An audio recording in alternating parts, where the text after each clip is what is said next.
Almost got everybody.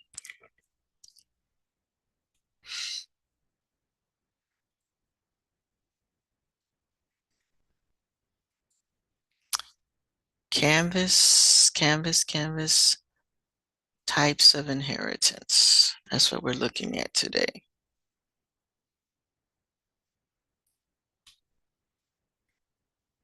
Good morning. If you just came in, good morning. Good morning.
Okay. I think most everybody's here. I put a Nearpod practical application link in the chat, and it's student paced, so you'll be doing that on your own. So there's a Nearpod link in the chat. If everybody would go ahead and log into that.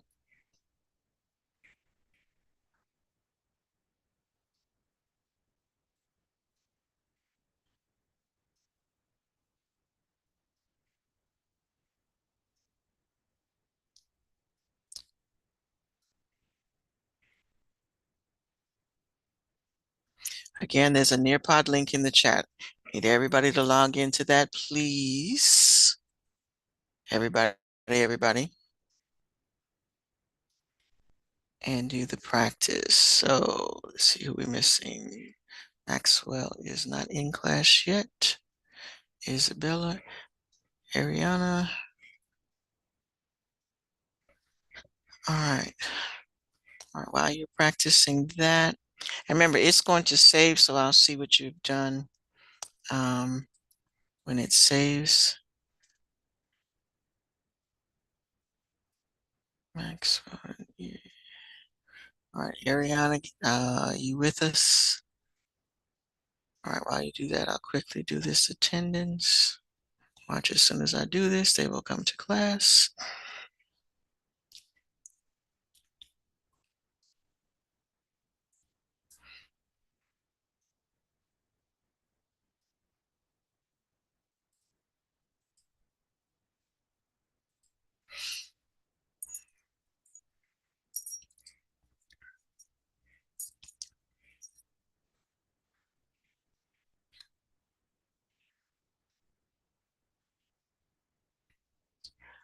All right, Ariana, you need to go ahead because it's not the only activity that you're going to do, and you don't want to start falling behind on your activities.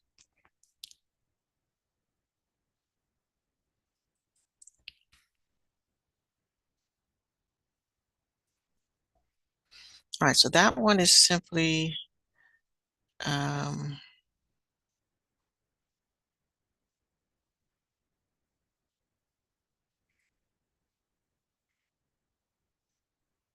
seeing if you are able to do this one is just a matching vocabulary.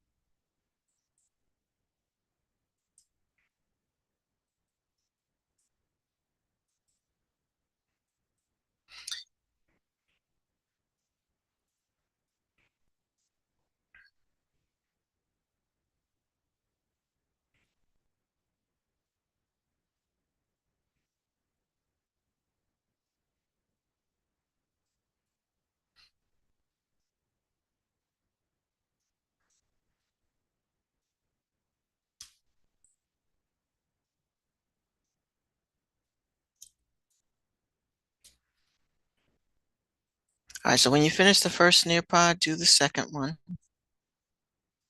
And these are just practice activities. Okay, so that's the one you're working on now.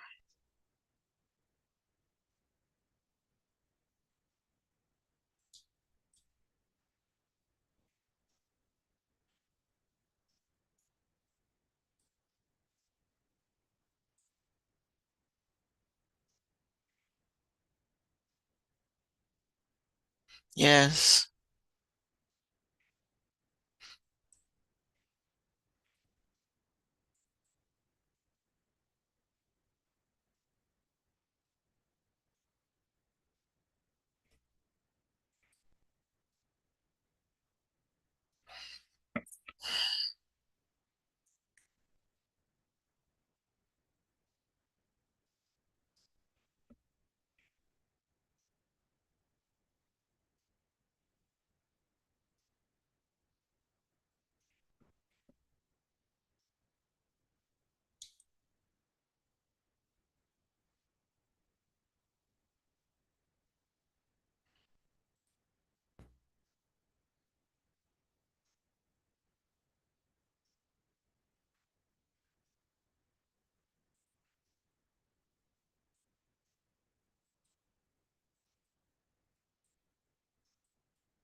I'll tell you what, since today's Wednesday, we'll just, like I said, make this a practice day. So let's just do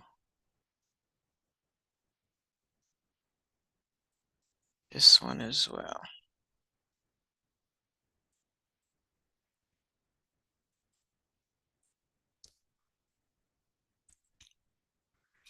All right, so you have 3 Nearpods that are just practice activities to do, and I'll check on those in a few minutes.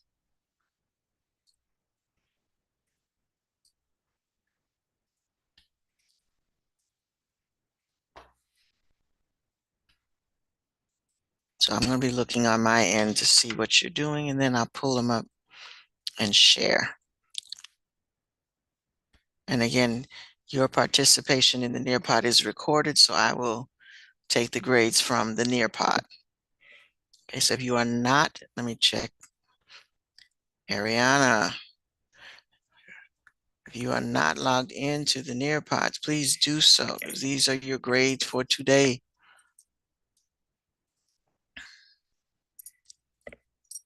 All right, so again, there are 3 of them.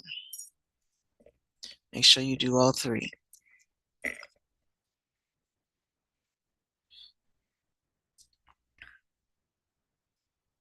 The matching one will it will hold your pattern at the end, so it'll know whether you've gotten it right or not.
was waiting for everybody to get done, but we're going to go on for those who are actually actively present in class and not just signed in.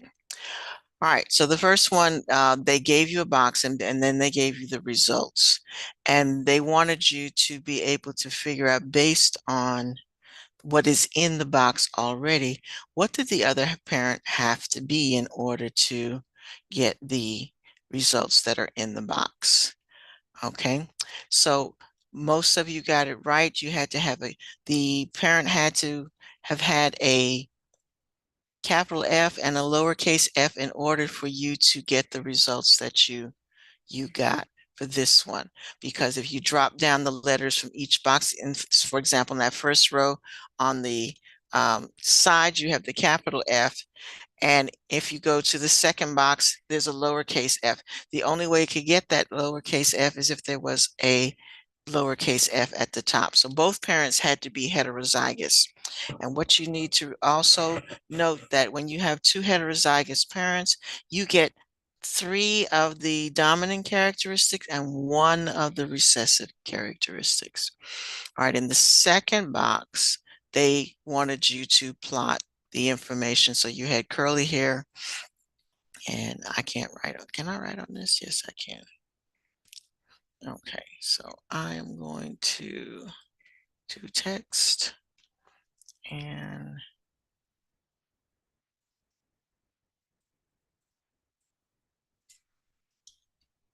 do a F there and another text.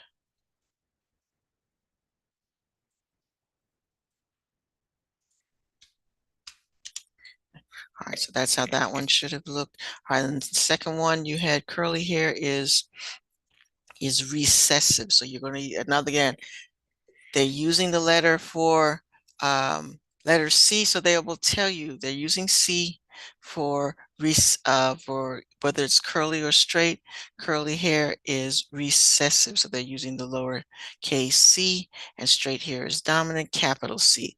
The man with curly hair marries. So if he has curly hair, and that is the recessive characteristic, that is supposed to tell you that he has both genes, because it's not going to show up unless he has both genes. So he is small c and he is small c because he has curly hair. All right, he marries a woman who is homozygous for straight hair. Homozygous means that she has both genes the same. So again, this is about when they give you these and somebody asked if we're having a quiz on Friday. The quiz is going to be a box just like this. It's going to give you a paragraph for you to translate and then draw the Punnett square and place in the square what it is and give the prediction at the bottom when you're done. So you're going to have to do this as well. So that's going to be what the quiz is about. All right. So in our first box, we should have a capital C and a lowercase c. And this box, we should also have a capital C and a lowercase c. And this one as well. So these are all going to, you have,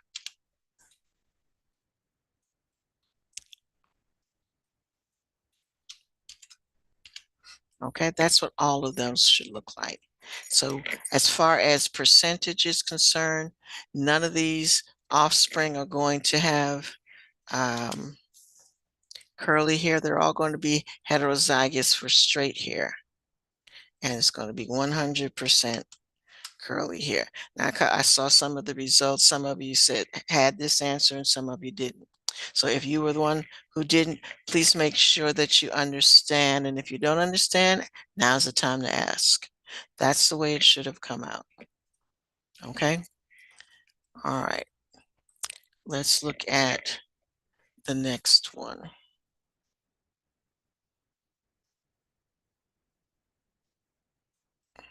Oops. I'm trying to come out of this so I can go back to do this.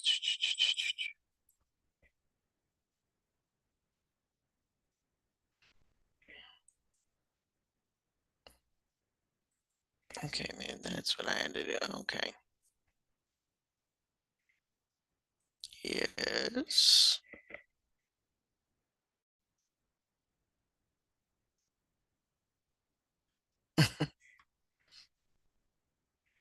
All my answers are the same.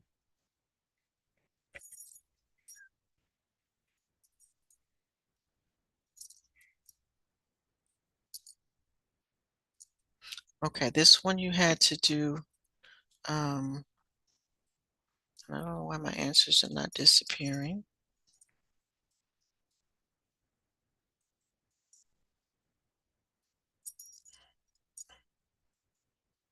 Hmm. It's stuck on the screen like it's a whiteboard.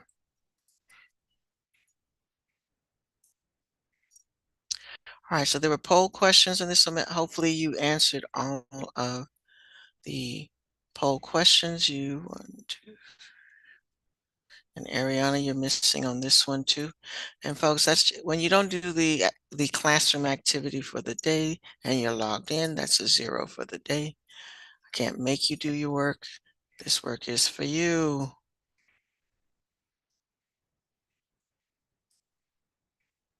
Okay.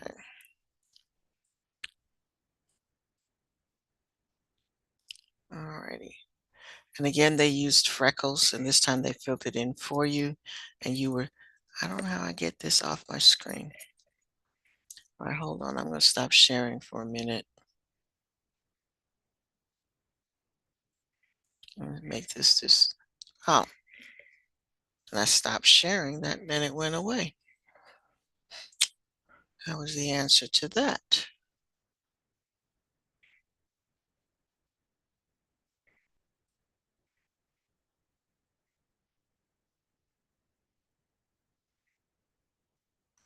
Okay, still waiting on one person to submit on that one, but it looks like all of you got that one as well. And in this case, everybody was 100%.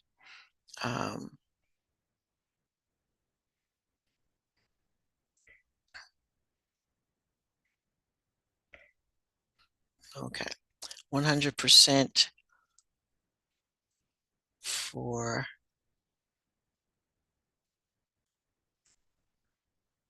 having freckles. There we go. Okay. And again, we're still missing one person on the quiz. Quiz had 3 questions. Make sure you do that. Again, it's recording. And then you had an exit ticket to do. All right, so I'm going to leave that because there's somebody still working on it.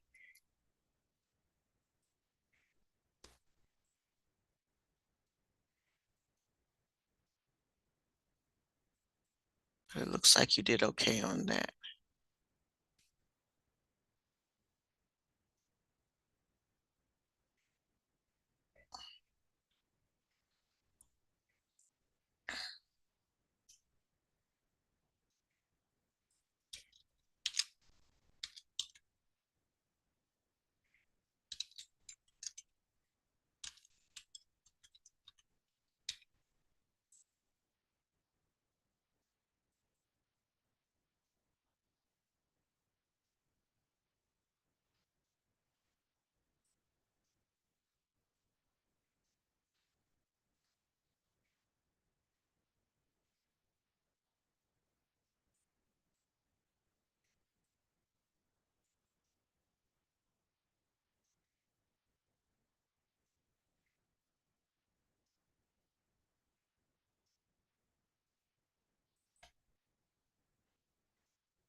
Okay, so if you finished all three Nearpods, make sure you're reading the page on types of inheritance. So we have we have three more vocabulary words there.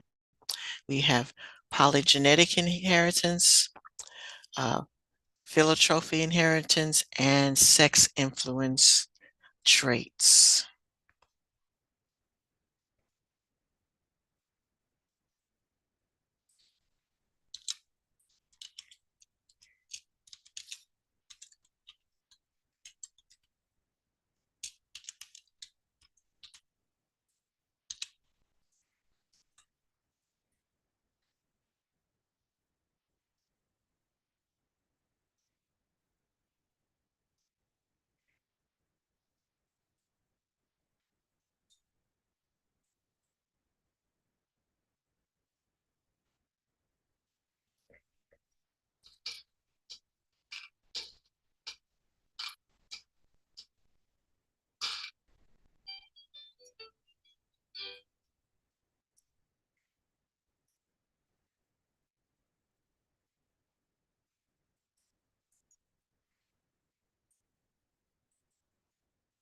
Okay, in the few minutes that we have left, let's see what the Amoeba sisters have to say. Whoops, hold on. I didn't turn the sound on it.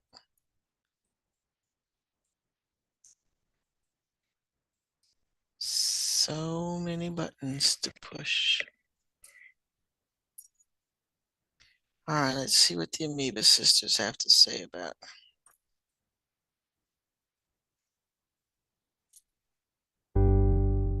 Would you like to know one of the most underappreciated pieces of cytoplasm out there?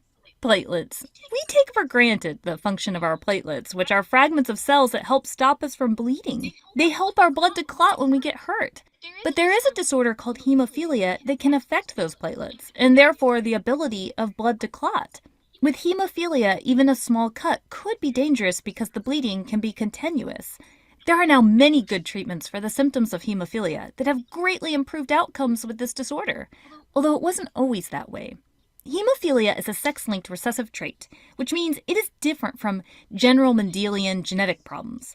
With sex-linked traits, we still use the terms dominant and recessive for alleles, except this time, those alleles are on sex chromosomes. This is the case with sex-linked traits. What is a sex chromosome? Well, first take a look at this karyotype, which shows a human's chromosomes. This karyotype has 46 chromosomes arranged here in 23 pairs. 46 is the general number of chromosomes in humans, but as we mentioned in our karyotype video, individuals can have more or fewer than 46. Chromosomes are made up of DNA and protein. They contain your genes. 23 of this person's chromosomes came from an egg cell, and 23 of this person's chromosomes came from a sperm cell. The last two of the 46 chromosomes in this karyotype are called sex chromosomes. The sex chromosomes are commonly called X or Y chromosomes, but X and Y have nothing to do with the shape of the chromosome. The reason for the X and Y names is really interesting. Check out our further reading to learn more. All humans have at least one X chromosome. In most cases, females have a combination of XX and males have a combination of XY, but individuals can have additional or fewer sex chromosomes. We're focusing on sex chromosomes in this video because we're going to show how to do Punnett squares with traits on these chromosomes. In the case of Punnett squares with sex-linked traits, the traits being tracked tend to be on the X chromosome and not the Y chromosome. The X chromosome is much larger than the Y chromosome and contains more genes than the Y chromosome, so technically this video will be about X-linked traits, but we do want you to know there are Y-linked traits too. Referring back to the beginning, when we mentioned the disorder hemophilia, hemophilia is a sex-linked recessive disorder carried on the X chromosome. So focusing on that, let's learn how to solve a Punnett square that involves this trait. We will use the capital letter H to represent an allele for not having hemophilia, and a lowercase letter h to represent an allele for having hemophilia. Why? We're going to do that because we mentioned hemophilia is a recessive sex-linked disorder, which is why it's being represented by a lowercase letter h. Only it must be placed on the X chromosome as a superscript, like an exponent. Let me explain what I mean by that. Let's consider a female individual shown with XX here. If the genotype is X big H, or X big H, X little h, this female will not have hemophilia. Why? because as long as there is at least one dominant allele, that dominating allele will be what shows in this trait. So, no hemophilia. Hemophilia is a sex-linked recessive disorder. However, the X big H, X little h genotype would be a carrier, meaning while the person wouldn't have hemophilia, they would be carrying the recessive allele. The only way for this particular female to have hemophilia would be the genotype X little h, X little h, because only when there is no dominant present will that recessive show up, at least in this type of trait. Let's consider a male individual, shown with XY here. X big HY would be a genotype of a male without hemophilia. Notice how I didn't put anything on the Y chromosome. Again, most sex-linked traits are on the X chromosome. If this male had the genotype X little hy, then this individual would have hemophilia. Since there aren't two X chromosomes for this person, either this person has hemophilia or doesn't. Let's try a Punnett square problem with this trait. Let's say these two people here both do not have hemophilia, although the female is a carrier of hemophilia. If they together have a biological child, what is the percent chance of the child having hemophilia? Also give genotype and phenotype ratios. Step 1. Always determine the genotypes of the parents first. The female must be X big H X. Okay, I paused this so that you pay attention, because again, this is the type of question that you'll get. Notice also that they said that this is carried on the X chromosome, so that's why they don't show it on the Y. Okay, so you can either leave it, sometimes they show it as Y with a 0, or they just don't write anything at all. Okay, so you're going to have a capital H or a lowercase h on the X chromosome.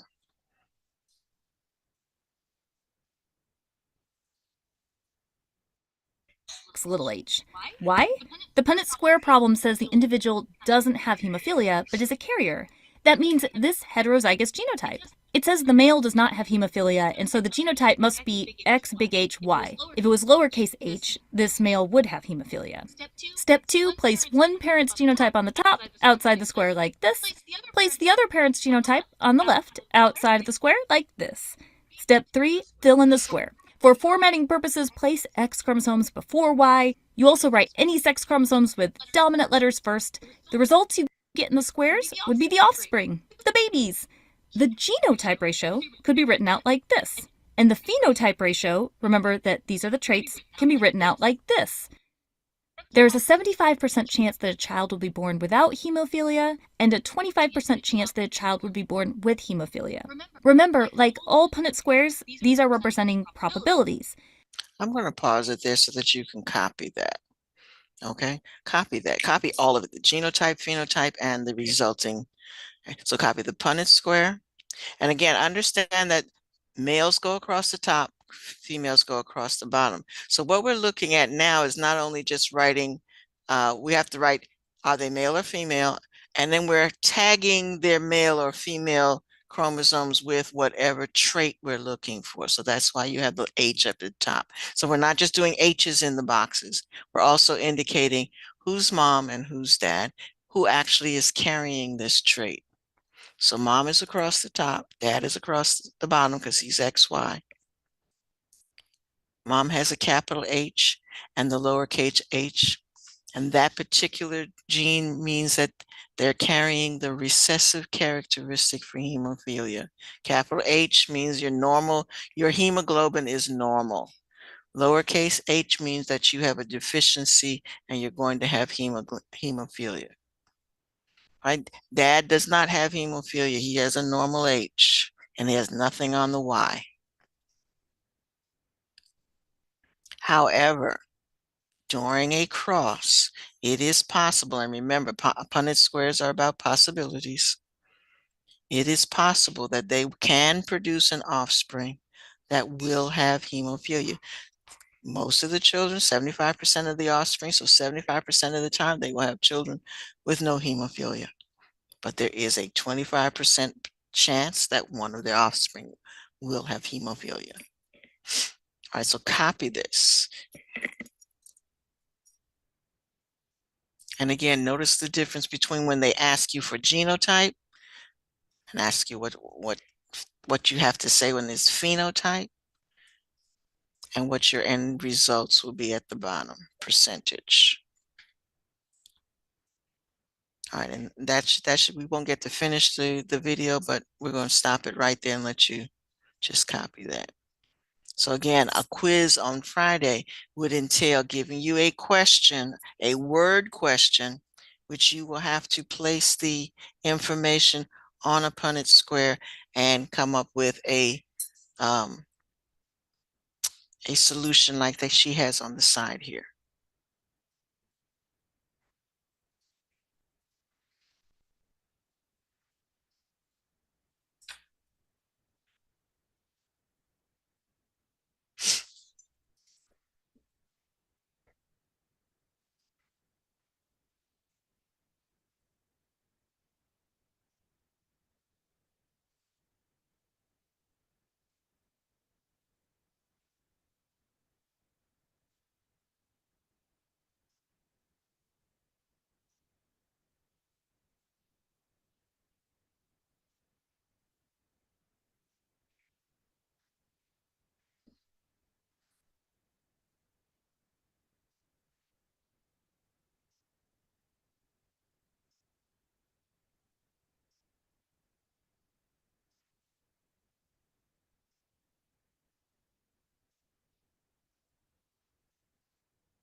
All right, and once you've copied that, we've run out of time. So you are free to log out once you have copied what is on the screen.